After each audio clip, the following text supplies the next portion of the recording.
Octobre 2011, Paul Biya, alors en campagne électorale pour la présidentielle, promettait aux populations de Douala la mise sur pied d'un tramway long de 18 km afin de faciliter la mobilité urbaine dans la métropole économique du pays.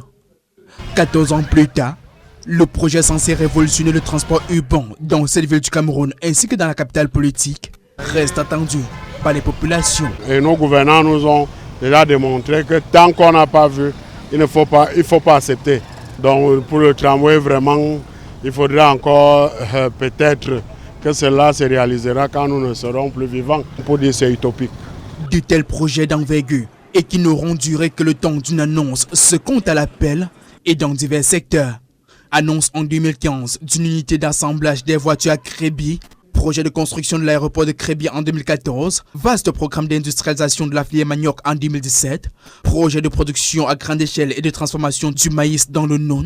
La liste est non exhaustive et suscite diverses réactions au sein des populations. Moi personnellement, quand j'écoute ces promesses, s'il était du côté oreille gauche à parler, ça ressort tout de suite du côté d'oreille droit parce qu'il n'y a rien à attendre de ce gouvernement qui est même déjà atteint de l'AVC par ses réflexions depuis la nuit des temps. Quand on parle de changement, on parle mal du Cameroun, on ne parle pas de mal du Cameroun.